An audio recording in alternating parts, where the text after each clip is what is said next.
Hello everyone, welcome back to my YouTube channel. Now this video will show you what happened when your caliper started to leak the brake fluid. You see it's wet over here compared to the other side, it's dry. So now I know that I'll need either to change the caliper or to service the boot. So I've checked my brake pad, it's still thick. So first thing first, we'll remove this nut using 14mm socket. Make sure you have a catch pan down there. And then there are actually two copper washers. So I'm going to use a Teflon tube to wrap around the bowl so that it will actually hold it, prevent it from leaking. Then release the handbrake, then remove this pin. Then this is the idea, to lever it. So use a long lever to release this handbrake wire. Now, then I use a 13mm socket to remove it from the mounting. So I do not have a 21mm socket wrench, so I use a wrench to hold it from turning, and then gently slide open. Then next, I will use a degreaser to try to clean this caliper so that I will be able to detect if there's any future leakage. It's important. Make sure you clean this caliper. Use a piece of cloth to wipe it clean. Make sure it's clean so that you are able to detect future leakage. Then use a plastic level to remove the rubber boot from the piston, and then you need to use this tool or any wrench to turn clockwise. Yes, clockwise. It actually uses the opposite gear. It does not really use the right hand grip rule. Okay, so clockwise to remove this piston. Then I need to clean this piston later because the dirt that accumulates near there would actually helps with this leakage. So I use a pick, a O-ring pick to remove first the inner O-ring. There's actually two O-ring here. This one, the square O-ring, first one, the inner one, followed by the outer sleeve. Then it actually stuck there. I think it's hardened and then somehow fused into the metal. So that's why there's a leakage. It leaks out from here. So this is the way how I remove it. Just pry it open, pull it out, right? Done. It's actually stick there. That's why it leaks from here, right? There you go. It's hardened. So then what I'm going to do next is I'm going to use a screwdriver to try to remove all the rust formed onto this piston, and then I'm going to use a sandpaper grit 1000 followed by some WD-40 oil on the surface and wait for 30 seconds and start to sand it off any rust that might have formed on this piston. Then continue apply WD-40 oil and wait for 30 seconds. Let this chemical to do this chemical reaction on the surface. And use the sandpaper grit 1000 to sand off the remaining rust that form on this metallic surface. Right, then I'm going to apply a WD-40 oil on this caliper as well to remove all the rust on the surface. And then I actually waited for overnight, leave it there for overnight. Then the following day only, I'll come to do the installation.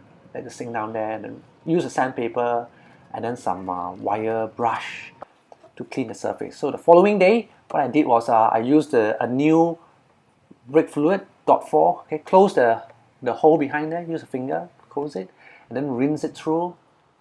So I do not want any residue to contaminate my brake fluid. Then I'll use this rubber grease, apply a thin layer of rubber grease on this rubber, right? That is going to place to the inner glove. There are actually two, right? So the inner glove for first layer of rubber, and then followed by the outer rubber sleeve. Now the rubber sleeve that I bought, this one is a quality one. It's actually dual layer. There's a two layer. So place it here, and it fit only one side. So make sure the position is very important. So this is the way how you should place it, and this is how you should face upwards, so that you can actually close the whole piston. Then push it in. You realize this reverse track, right? So in order to screw it inwards, then you need to turn counterclockwise. You turn counterclockwise to push this piston back into its original position. Make sure it's flattened, and then you may actually use the plastic lever to push this rubber back into place. This is very important just to prevent any future leakage. You do not want any leakage, or else your brake it's not going to be very sensitive. So this is very important. Make sure there's no air trap in there. I want to check if there's any jam of this, any jam or not. It doesn't jam. So push it back into position. This brake line, and then apply some Loctite to this 13mm bowl. I screw the top one first, followed by the lower one, so that it helps me to align it properly. So the caliper is almost in place. Top part and lower part, make sure apply equal pressure. Equal torque. So I use a 30 foot-pound, at least 30 foot-pound for this caliper bowl to keep it into place. You do not want it to become loosened after some time later. Alright, next I'm going to slowly remove this Teflon tape from this banjo bowl that is used to prevent leakage from this fuel line formed on this bowl already. So I'm going to use WD-40 oil and then sand it off using the sandpaper, right?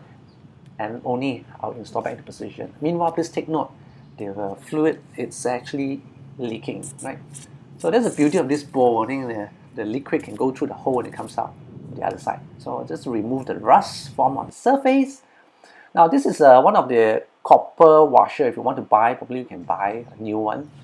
But I do not have a new copper washer, so I place it back. Use the old one. I sand off all the rust that formed the surface. Place at 1 and then 2.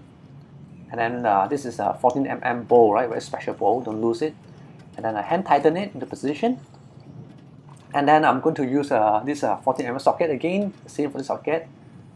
And then hand tighten it first, followed by a torque wrench.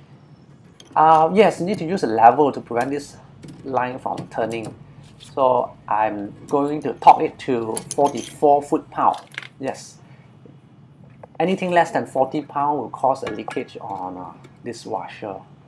Then next would be I need an 11mm wrench to do a bleeding, because they are actually air trapped in this brake line. It's very dangerous if you don't perform this bleeding, right? To push all the air out from here. So first, apply some force to loosen this nut, and then press on the brake few times until you see bubble coming out. Okay, I place it up here so that I can see it. Normally, we'll place it down there so that it provides suction force. So you can see actually bubble coming out from the line. Yeah, here. Okay, I've been actually pushing the brake few times. I think 10 times, 8 to 10 times, until there are some fluids start to come out from this hole. There you go, coming out already. There are some fluid coming out already. Then quickly go tighten it. Okay, tighten it using this 11mm wrench. Now the purpose of making this video is actually to remind myself what to do, right? So another way to do it is actually you can use this to press onto this brake, right hand drivers, okay? Then we're going to release it, okay, while the engine is running. Okay. Then lastly, we'll check the level. Brake level is very low already.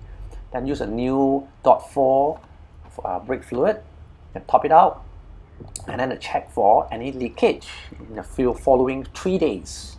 So that's the reason why I mentioned 44 foot-pound. You need to apply at least 44 foot-pound onto the bowl in order to prevent any leakage.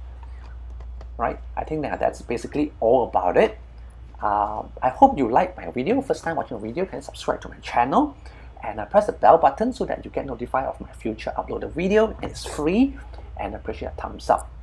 Until then, I hope after watching my video, you know what are the tools that you need. You do not need to change the whole caliper. You just need to change the hardened rubber bush. I hope this video helps you, and I appreciate that you press the thumbs up button. Until then, see you in my next video. Bye bye.